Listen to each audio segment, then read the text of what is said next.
Literary terms, कुछ literary terms हैं, let's discuss.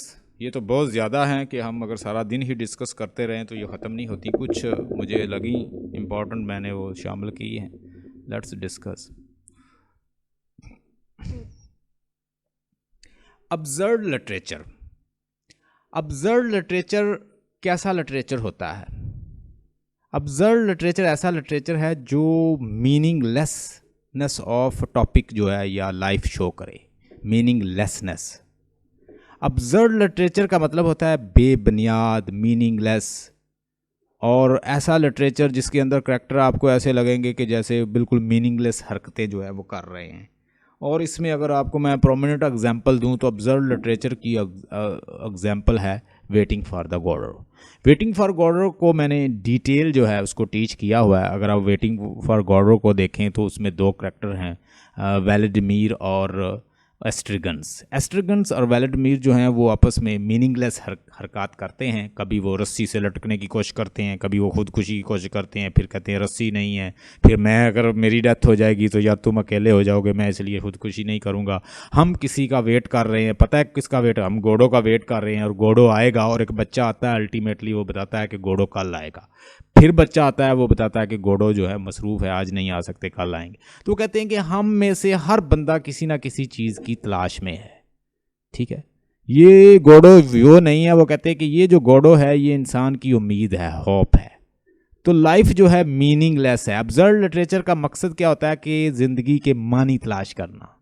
मैंने आपको एक चीज़, मीनिंग्स ऑफ लाइफ, कि चूंकि यहाँ पे कोई मानी नहीं है जहाँ पे हमने तलाश करने हमने खुद तलाश करने हैं। मैं अक्सर दो टर्म बड़ी बताता हूँ,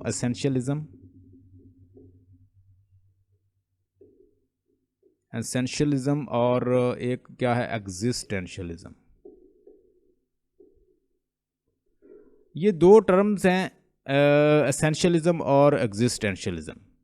अरिस्टोटल प्लेटो का मानना था कि इंसान जो है वो एसेंस के साथ बॉर्न होता है, पैदा होता है। मतलब एक चाकू जो है उसका या एक कटलरी जो है उसके साथ अगर वुडन हैंडल लगा हो या कोई लकड़ी का वो बना हो, चाहे वो किसी आयरन का बना हो या वो किसी भी चीज़ का बना हो, उसका मेन एसेंस क्या है कि काटना। अगर वो नहीं काट रहा तो वो जो कटलरी है या जो चाकू है उसको हम चाकू नहीं कहेंगे।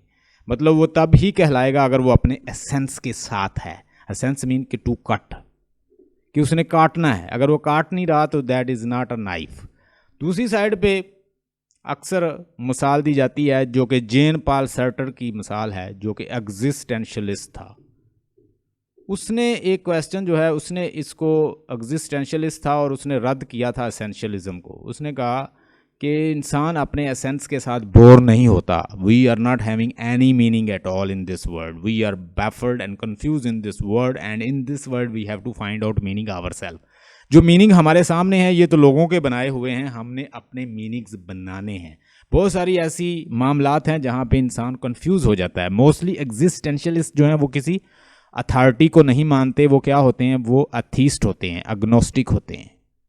वो गॉड को नहीं मानते, अग्नोस्टिक। ठीक है, तो जितने भी एग्जिस्टेंशियलिस्ट हैं मेनली वो क्या होते हैं? अग्नोस्टिक होते हैं, अथीस्ट होते हैं। वो खुदा को नहीं मानते। तो इसी तरह ये जो ऑब्जर्व लिटरेचर है ये भी ये दावा करता है कि भाई ये दुनिया तो मीनिंगलेस है। हम किसी ना किसी चीज़ का, किसी जन्नत का, किसी चीज़ का तलाश, किसी की तलाश कर रहे हैं जो कि इस दुनिया में मौजूद नहीं है। उसमें बहुत सारा लिटरेचर लिखा गया। अल्बर्ट कैमस है, ठीक है, उस पर जेन पॉल सार्टर है, ये जो है सैमुअल बेकन है। तो बहुत सारे जो ऑब्जर्व राइटर्स हैं इन्होंने दुनिया में आपको ये याद दिलाने की कोशिश की कि यहाँ पे मीनिंग्स नहीं है, हमने मीनिंग्स जो हैं वो फाइंड करने हैं। We are bewildered and confused in this world and we are bound to find our meaning ourselves because there are a lot of situation where we are unable to decide whether to do this or that। उसके लिए वो मिसाल देता है कि एक बंदा है, उसके मुल्क पे हमला हो गया और उसकी मदर जो है वो बीमार है। अब वो मदर की केयर करे या वो स्टेट की केयर करे, क्या करे? No, you have to decide your self. इस तरह वो बहुत सारी मिसालें देता है जेन पॉल सार्टर।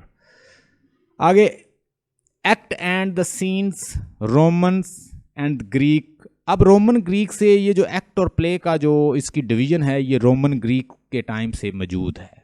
मतलब उस वक्त वो है क्या करते थे, 5 एक्ट बनाते, हर प्ले को किस में डिवाइड करते, 5 एक्ट में, यानी उन्होंने रूल्स बना रखे थे। तो लेटर हमने देखा कि जब एलिज़ाबेथन और इसके अलावा जो इंग्लिश लोगों के पास ये प्ले आया तो उन्होंने क्या किया, इसको 2 एक्ट में भी कर दिया। जैसे अगर आप देखें वेटिंग फॉर द गॉडर तो वो 2 एक्ट प्ले है, कोई 3 एक्ट प्ले मिलेगा, पहले ये 5 होते थे, इनको उन्होंने सीन और एक्ट में डिवाइड किया हुआ था, स्पेसिफिक एक रूल बाउंड किया हुआ था, लेकिन लेटर उन्होंने इनको इवन के उसके अंदर से कोरस भी निकाल दिया। हाँ, पहले कोरस होते थे 15 लोग, ठीक है, फिर 10 हो गए, 17 भी रहे, 20 भी रहे, इस तरह वेरिड फॉर्म में स्ट्रेंथ में क्या रहे, कोरस काम करते रहे। और कोरस क्या करते, एक तो वो साग एंटी स्ट्रोफी और स्ट्रोफी करते और ऐसे गुजर जाते, फिर स्टेज से ऐसे गुजर जाते और फिर वो मैनेज करते, करैक्टर को गाइड करते और साथ बतौर करैक्टर भी काम करते रहे हैं। बट लेटर ये चेंज हुआ। एंटेगोनिस्ट क्या होता है, what is antagonist?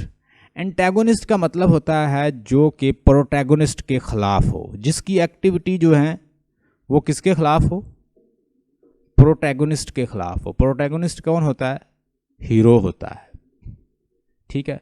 General term में इसको कह दिया जाता है ये विलन है, लेकिन ये विलन की एक परफेक्ट इसकी डेफिनेशन नहीं है, क्योंकि हर एंटेगोनिस्ट जो है वो विलन नहीं होता। ये तकरीबन एंटी, यानी जो सबसे ज़्यादा खिलाफ होता है ना प्रोटैगोनिस्ट के, वो उसका एंटेगोनिस्ट होता है। आप देख लें हीरो में, अगर मैं आपको मिसाल दूं कि कौन सा उसमें एंटेगोनिस्ट होगा, एंटेगोनिस्ट, प्रोटैगोनिस्ट और एंटेगोनिस्ट। अब देखें ज़रा क्लॉडियस को, हैमलेट में देख लें। अब हैमलेट जो है वो उसका क्या था, प्रोटैगोनिस्ट था, और जो उसके हैमलेट के सबसे ज़्यादा खिलाफ था वो कौन था, क्लॉडियस। तो क्लॉडियस उसका क्या होगा, एंटेगोनिस्ट। तो एंटेगोनिस्ट को अमूमन जनरली विलन कह दिया जाता है, but all the time he is not a villain at all. So some time antagonist के गिर्द ही स्टोरी जो है वो घूमती रहती है। तो बाज़ औक़ात ये मेन स्टोरी ये होती है कि वो प्रोटैगोनिस्ट और एंटेगोनिस्ट के ख़िलाफ़ होती है, एक दूसरे के ख़िलाफ़ वो जर्नी करते रहते हैं अपनी फोर्सेस। और बाज़ औक़ात ये नहीं होता कि एंटेगोनिस्ट जो है वो हीरो जो होता है, जो प्रोटैगोनिस्ट होता है, उसके ख़िलाफ़ कोई मेल करैक्टर ही हो। यानी कोई बाज़ औक़ात ये होता है कि जैसे कोई नेचर होती है वही एंटेगोनिस्ट बन जाती है, मतलब वो हीरो जो काम करता है उल्ट कर देती है नेचर, किस्मत, फेट, तो वो भी एंटेगोनिस्ट बन जाती है। असाइड का मतलब क्या है? असाइड का मतलब ये होता है कि जब करैक्टर जो हैं बोलते बोलते कुछ उसके मन में आइडिया आते हैं तो साइड पे होके जो अपना मोनोलॉग देता है, जो खुद से बातें करता है, उसको कहते हैं असाइड प्ले के अंदर। आपने देखा होगा अक्सर करैक्टर जो हैं वो खुद ही अपनी एक साइड पे होकर स्टोरी शुरू कर देते हैं, तो इसको कहते हैं aside, when character speaks alone to himself. Aestheticism, what is aestheticism? अच्छा, एस्थेटिसिज्म जो है ये रिलेटेड है ब्यूटी से रिलेटेड। एस्थेटिसिज्म का दूसरा नाम लिख लें, art for art sake. Art for art sake, ये मैंने आपको पहले भी अगले दिन बताया था। यानी एस्थेटिसिज्म और आर्ट फॉर आर्ट सेक एक ही है, आपने कंफ्यूज नहीं हो जाना। अगर वो पूछ लेते हैं आर्ट फॉर आर्ट सेक तो ये एस्थेटिसिज्म है। और इसको, इसमें क्या किया जाता है कि ब्यूटी इन ऑब्जेक्ट देखा जाता है। मतलब एक फ्लावर है तो फ्लावर को हमने ये नहीं देखना कि वो डके कैसे हुआ, गिरा कैसे, किधर से उठा, पानी से उठा, गंदे पानी से उठा, कैसे उठा। भाई हमने उसकी स्मेल देखनी है, उसकी ब्यूटी देखनी है, उसकी देखनी है कि वो ग्रीनरी में कैसी प्लेस में है और कितना खूबसूरत खुशबू देता है और कितना खूबसूरत फ्लावर है। जस्ट उसकी ब्यूटी को हमने एडमायर करना है। तो ये बताते हैं एस्थेटिसिज्म से रिलेटेड और एस्थेटिक मूवमेंट के अंदर ये बताया जाता था कि आर्ट जो है वो ब्यूटी है। आर्ट का काम क्या है, लोगों को अम्यूज़ करना, एंटरटेन करना, ना कि डिडक्टिक टीचिंग और मॉरल पर्पस के लिए, पॉलिटिकल पर्पस के लिए इस्तेमाल करना। तो बिल्कुल इसी तरह एस्थेटिसिज्म जो है आर्ट फॉर आर्ट सेक्स की ही एक दूसरी शक्ल है और ये 19th सेंचुरी की मूवमेंट थी और इसको जो सबसे ज़्यादा प्रमोट किया था ऑस्कर वाइल्ड ने।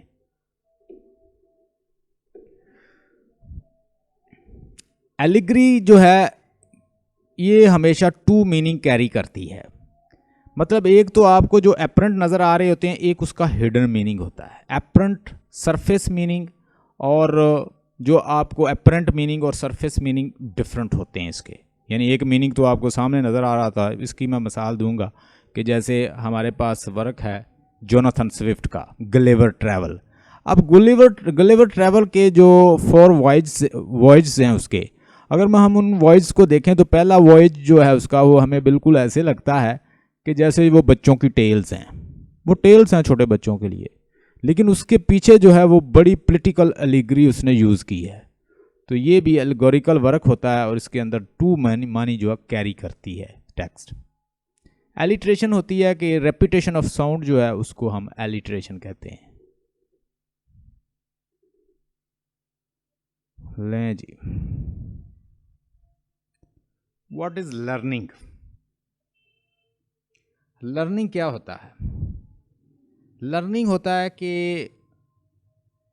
एक्सपीरियंस के थ्रू, रेपिटेटिव एक्सपीरियंस के थ्रू जो नॉलेज हासिल होता है वो लर्निंग होती है। Learning without reflection is a waste, reflection without learning is a dangerous, quote by Confucius. Confucius ने कहा है। डेफिनेशन है इसकी लर्निंग की, what is learning? Learning is a relatively permanent change in behaviour because of the experience. जो experience की वजह से आपके बिहेवियर में जो चेंज आता है उसको लर्निंग कहते हैं। What is learning? Learning is relatively permanent change in behavior because of experience. Behaviorism is the first force of psychology. Behaviorism को क्या कहा जाता है कि पहली फोर्स है साइकोलॉजी की। Learning is a process of acquiring new understanding, knowledge, behaviour, skill, value, attitude, preference. The ability to learn is possessed by human, animals and some machines and is evidence for some kind of learning. अब ये जो behaviorist थे ना, behaviorism के अंदर उनका ये मानना था कि जैसे एक एनिमल को टैम किया जाता है, एनिमल को टैम कर लेते हैं हम, we tame them, we tame the bulls, we tame the buffaloes, we tame other animals. Animals, machines और इसी तरह कहता है प्लांट्स, एनिमल्स, ये बहुत सारी चीज़ों को हम क्या करते हैं, एक डायरेक्शन दे देते हैं, उनको चेंज ले आते हैं उनके अंदर एक्सपीरियंस से। इसी तरह कहता है कि इंसानों को भी टीच किया जा सकता है। इंसानों को आप कोई ना कोई चीज़ टीच कर सकते हैं, उनको लैंग्वेज टीच कर सकते हैं, उनको बिहेवियर के ज़रिए कुछ चीज़ सिखा सकते हैं। और हमेशा लर्निंग तब होती है, बिहेवियरिस्ट कहते हैं, कि जब आपके बिहेवियर में चेंज आ जाए तो लर्निंग हो गई। मतलब मैं गाड़ी सीख रहा हूँ, ठीक है, मैं लोगों को कहता हूँ मुझे गाड़ी आती है, मैंने प्रैक्टिस की, उसका एक्सपीरियंस किया, और फिर मैंने गाड़ी के ऊपर बैठा और लोगों ने देखा कि पहले गाड़ी मैं ऐसे ऐसे चलाता था, क्लच पकड़ना नहीं आता था, हैंडल को पकड़ना नहीं आता था, हैंडल को होल्ड करना नहीं आता था, ब्रेक लगानी नहीं आती थी या मुझे चलानी नहीं आती थी। और जैसे वो मेरे बिहेवियर से देखें कि अब ये सीधा चला रहा है तो चेंज इन लहरी, आई हैव लर्नड। तो लर्निंग जो है, learning has taken place. Behaviourist कहते हैं फिर लर्निंग, जब बिहेवियर में चेंज आए तो लर्निंग हैज़ टेकन प्लेस, तो लर्निंग हो चुकी है। लेकिन इसको बहुत सारे लोगों ने बाद में रद्द भी किया था।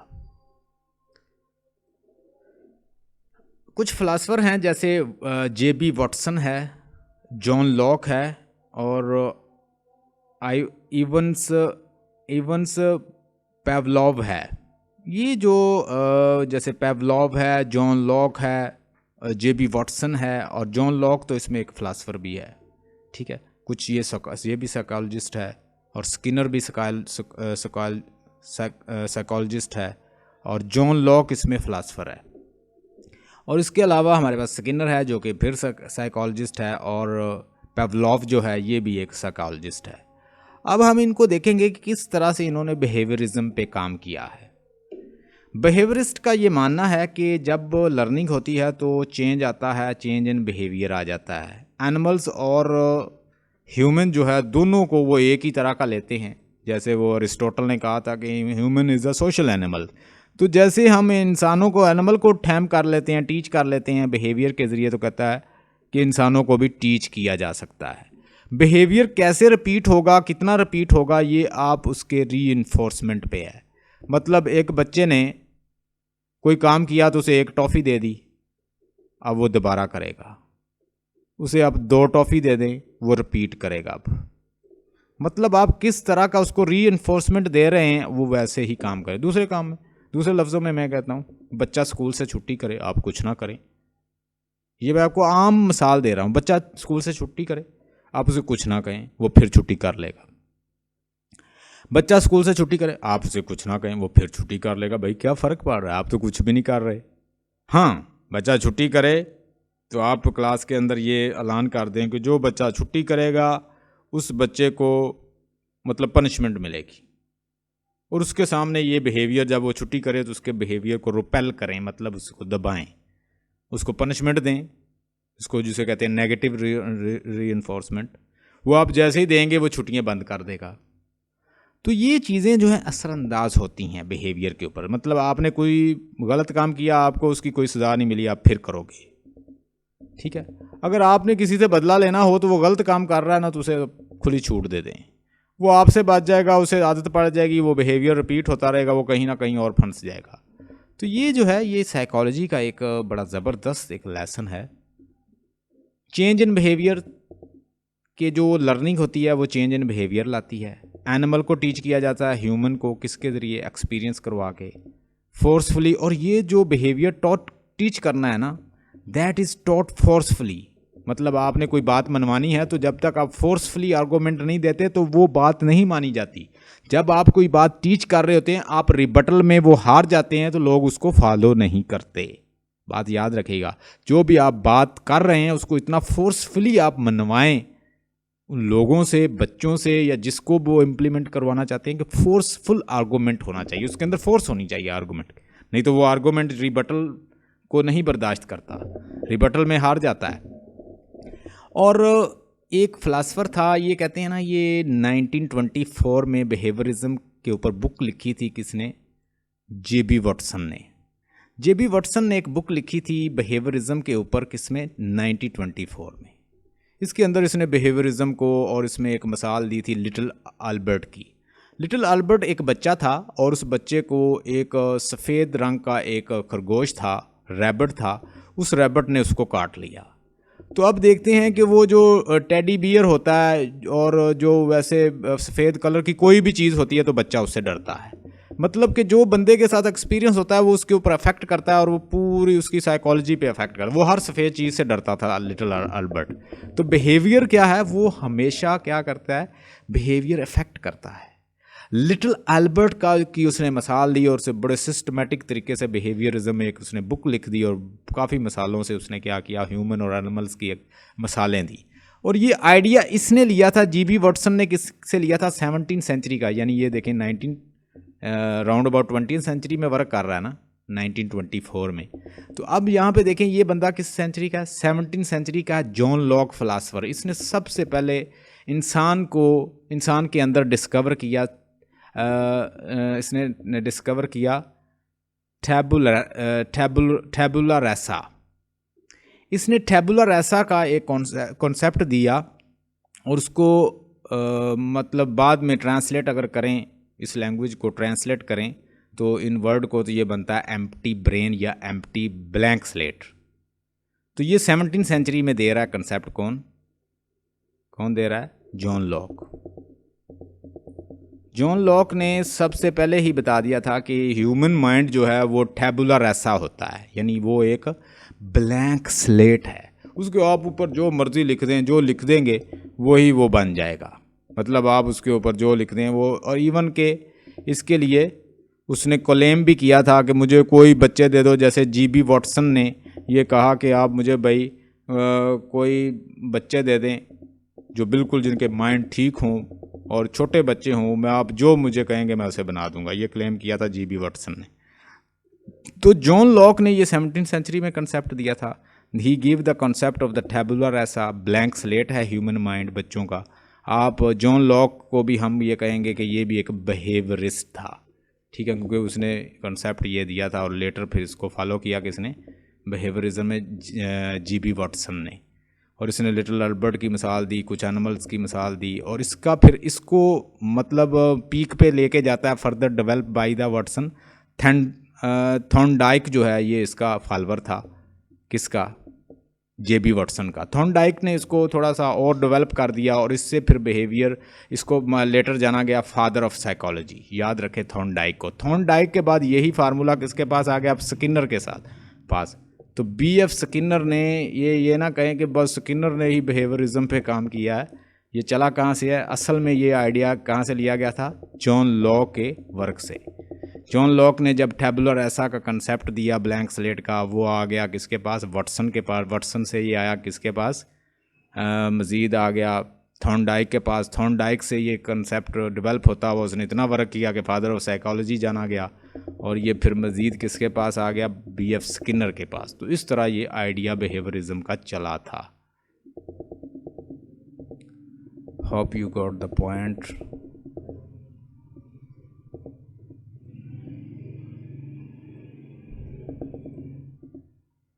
ये उसने फिर काफ़ी मिसालें भी दी थी, जैसे ये स्किनर कहता है कि a learning process in which consequences which follow are response determine whether the behaviour will be repeated. Behaviour will likely to be repeated which has reinforced.